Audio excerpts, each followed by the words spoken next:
The transport plays a crucial role in the overall development of a country and is the fundamental service for infrastructure development. Unfortunately, 85% of our energy requirement needs of the Indian transport sector are fulfilled through imported fossil fuels. India consumes about 30% of the world's fossil fuel needs, and we are spending about rupees 16 lakh crore on their imports. Friends, we are standing at a very crucial junction, and whatever policies we decide right now for transport fuels, it will shape the sector for at least next 30 years to come.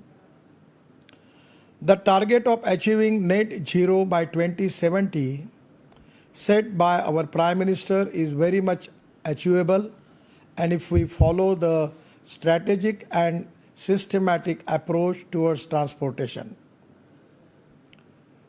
With rising air pollution levels in major cities like Delhi and even other big cities, there is an immediate need to decarbonize the transport sector.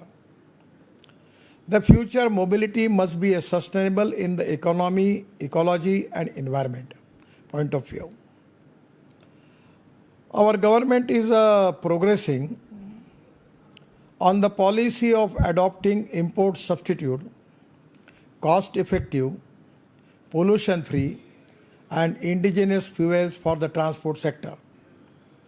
We are taking many steps to facilitate the use of ethanol, methanol, bio-CNG, bio-LNG, electric vehicles, hybrid electric vehicles with flex fuels, hydrogen fuel cells. And we are constantly revising emission norms to reduce the pollution from vehicles. Recently, I visited the Auto Expo in Delhi and was amazed to see the giant leap taken by the auto industry in alternative fuels, particularly in the area of hydrogen IC engines vehicles, where we can directly use hydrogen as a fuel in slightly modified petrol or diesel engines. I also visited IISc in Bangalore, where scientists have demonstrated production of hydrogen using biomass. And this particular technology has the potential to completely transform the rural economy in India. In this model, the farmers can produce green hydrogen and can supply that as a fuel to heavy-duty buses and trucks. Another area which has the capacity to increase agriculture income is flex engines, where you can use either 100% bioethanol or 100% petrol. Recently, I had launched India's first flex engine car by Toyota in India. Now I have given the target to the auto industry to develop world's first BS6 compliant flex engine and launch it in India. India is primarily an agriculture nation, and if we make our farmers as Urja Data along with Annadata, their incomes will increase and India import will decrease and the pollution will decrease, as well as it is in win-win for all. The studies show that the BS4 level hybrid flex engine are much less polluting than BS6 petrol engines. Also, after my prolonged efforts, I am happy to tell you that using Russian technology, we have managed to make the average of ethanol equal to petrol. This technology will be a game changer for the ethanol sector. Indian Oil Research Laboratory has developed a technology by which parali, that is rice straw, can be converted into ethanol and which can be used as a fuel. In this process, we get a byproduct as a biobitumen, which can be used as a sustainable material in road construction. I am also using ethanol as a fuel for drones for agriculture purposes such as spraying, which has an excellent indigenous and cost-effective solution for our farmers. India is a power surplus nation. Electric mobility is gaining good momentum in the country, and public transport on electricity and hydrogen is the future. We have huge demand for electric two-wheelers, electric autos, electric rickshaws, electric cars in the domestic market. I have recently started using an electric three-wheeler of TVS in Nagpur for transporting vegetables. This kind of penetration of the EVs in the real success of this technology, many startups and new entrants in EV industry are manufacturing low-range and low-cost EV models which are extremely cost-efficient, and it is very important for the country. We have abundant solar energy that we can convert into electricity for EVs. This will ensure a zero carbon energy cycle. Our research and academic institutions are working hard for the development of indigenous and low-cost battery technologies. Indian Oil is doing excellent research in aluminum air technology, and there is no need to recharge the battery via electricity. This technology gives a driving range of 450 km. It is very important. Further, while discouraging use of petrol and diesel fuels, our focus is on gradually shifting on maximum use of public transport modes. Due to lower operating cost and economic viability, the municipal corporations and state transport undertakings are procuring and operating electric buses for their intercity and intercity fleets. We have now approved the scrapping of more than 9 lakh government vehicles, which are more than 15 years old. Old and polluted buses and cars will go off the road, and new vehicles with alternative fuels will replace them. This will further reduce air pollution to a great extent. I have recently launched an electric double-decker bus in Mumbai, which would completely transform our public transport system, apart from reducing the air and noise pollution in the cities. It will provide relief to traffic congestion and terminal parking issues. I had the opportunity to see a luxury Volvo bus in the Auto Expo. The need of the hour is to have more buses on electric with all the world-class comforts and facilities, as it will attract more and more people towards public transport and discourage uses of personal vehicles. This is very important. We are working on the ropeway, cable cars and funicular rail systems are being developed at hilly, remote and congested urban areas for providing last mile connectivity. These modes can operate on electricity generated from renewable energy sources such as solar, wind and hydropower. This is very important for the country. Lots of companies are making electric trucks, which would significantly bring down the logistic cost while reducing the heavy air pollution due to diesel-based cargo traffic. Our world-class greenfield expressways and highways will further reduce the travel time and reduce the air pollution, at the same time reduce the cost in the fuel. The use of bio-CNG as a vehicular fuel is also encouraged in India. The bio-CNG is a cheaper and less polluting substitute over diesel, and we have surplus rice straw purely available that can be converted into bio-CNG, and 5 tons of rice straw is giving 1 ton of bio-CNG. I have also launched the first ever agriculture tractor run on bio-CNG, and the economics allow savings of rupees 1 lakh for Indian farmers. The municipal waste can be used to generate bio-CNG in my constituency in Nagpur.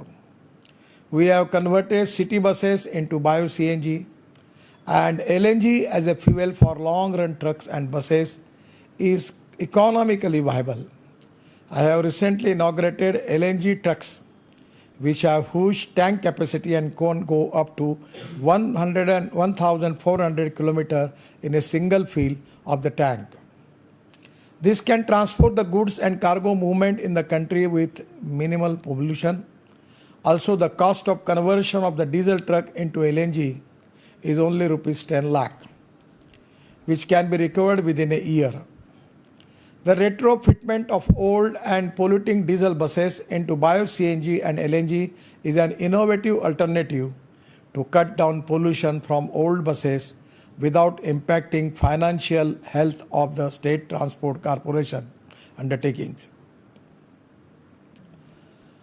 The government is committed to the protection of ecology and the environment on the path of development, and it is a moral responsibility and duty of the stakeholders to encourage an important green technology which would secure and preserve the capacities of our present and the future generations.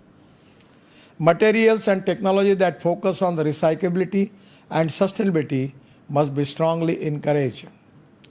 I am looking forward to your progressive recommendations and suggestions on how we can work together to create the right set of policy frameworks and nurture a win-win ecosystem for sustainable mobility in the country.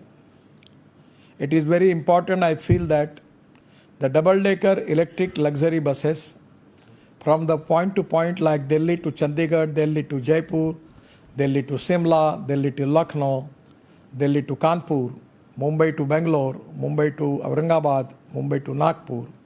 This type of new business class double-decker electric buses also can be a good solution, because we need to discourage the use of private vehicles. That is very important. Today, we are making the excellent express highway access control green highway where it can be possible. Now with the green highway up to the end of this year, we will offer you from Delhi to Chandigarh 2.5 hours, Delhi to Dehradun 2 hours, Delhi to Haridwar 2 hours, Delhi to Jaipur 2 hours, Delhi to Amritsar 4 hours, Delhi to Katra 6 hours, Delhi to Srinagar 8 hours, Delhi to Mumbai 12 hours, then Mumbai, Nagpur to Pune in 6 hours, now Nagpur to Mumbai in 6 hours, then Chennai to Bangalore in 2 hours, and Bangalore to Mysore in 1 hour. We are making lot of green express highway where we can reduce the traffic, the transport time. At the same time, we will reduce the cost of the fuel. Even this is a competition for aviation. When it is to be possible from going to Delhi to Dehradun 2 hours, no one will use flights. Now I remember when I got appointed to construct Mumbai-Pune Express Highway. At that time there was 8 flights between Mumbai to Pune. But now from last 20 years, there is no flight to Mumbai to Pune. So this type of new revolution which we are waiting. We are planning to make an electric highway. Now we have a meeting with the scientific advisor of the Prime Minister, and we are planning to make the e-highway from Delhi to Jaipur as a pilot project, by which we can use electric buses, electric trucks, trolley buses, and we can reduce the logistic cost. Presently in the Indian economy, we have a most important challenge is logistic cost. The logistic cost in China is 8 to 10%. Logistic cost in European countries is 12%. And logistic cost in USA is 12%, and logistic cost in India is 16 to 17%. By reducing logistic cost by 6 to 7%, our ambition is to take it in single digit. I am 100% confident we will increase our export by 2 times. We will be more competitive in the world market, and that is exactly most important thing for all of us.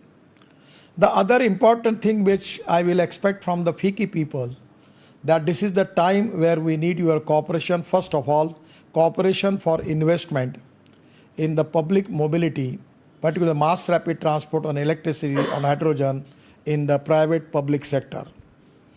The most important thing is, I don't want to convince you, but first of all, this is economically viable.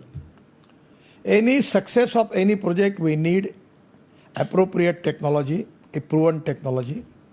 Second is availability of raw material. Third is marketability. And the fourth important thing is economic viability. The most important thing with the public transport where I feel serious cooperation from the FICCI people, that this is a sector we have a economic viability is there. I am not only appealing on the ground of pollution.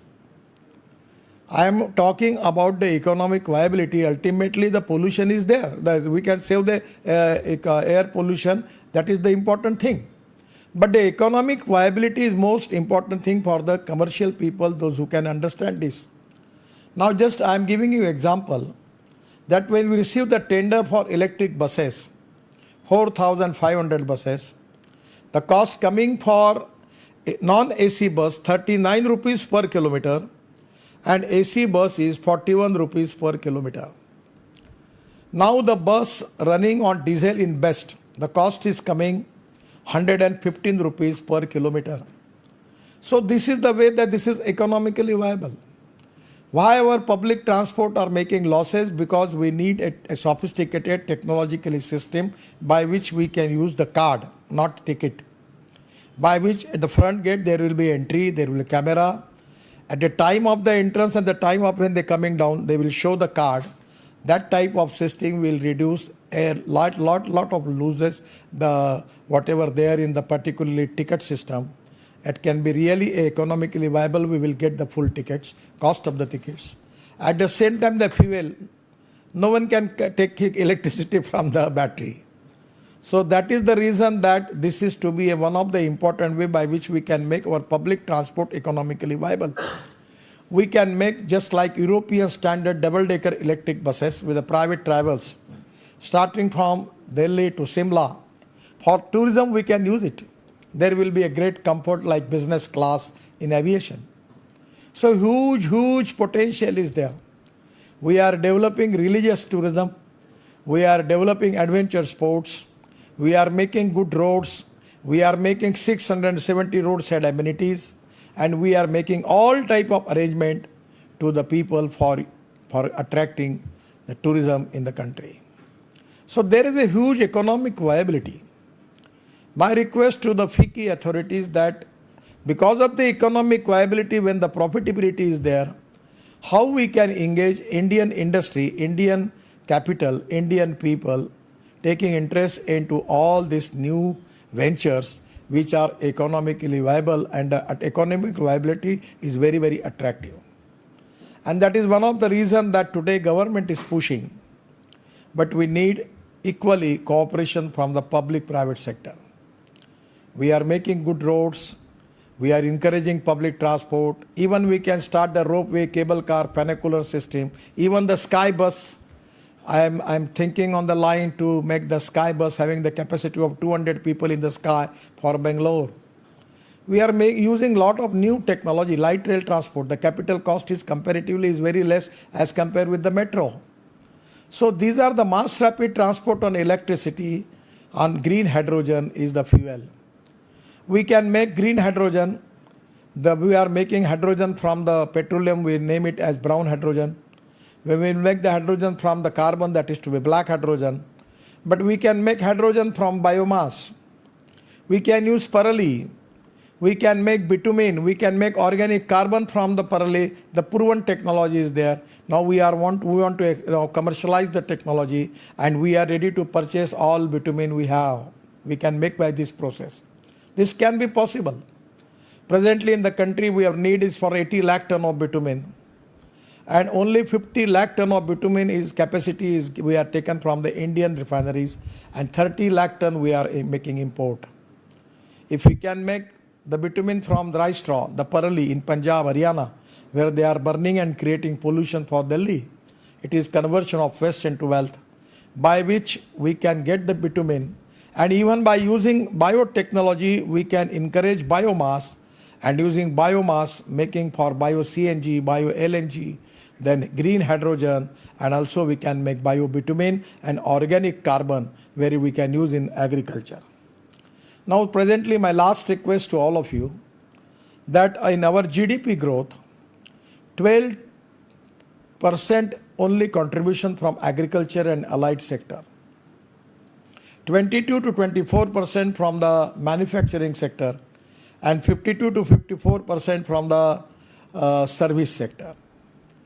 If we can make more investment in agriculture for green hydrogen, for making bio CNG, bio LNG, for bio bitumen, all types of new technology for agriculture, rural, tribal India is very important. For Atmanirbhar Bharat, we need to encourage more investment in agriculture, rural and tribal India. The 65 to 70% of the population is depending upon agriculture, rural, tribal in the forest area, where they only contribute 12%. If we can increase this contribution from 12% to 24%, it is going to create more jobs in agriculture, rural and tribal area, and even increasing in agriculture growth in that area, which we can make not only smart cities, but we can make smart villages, and that is very important for Atmanirbhar Bharat.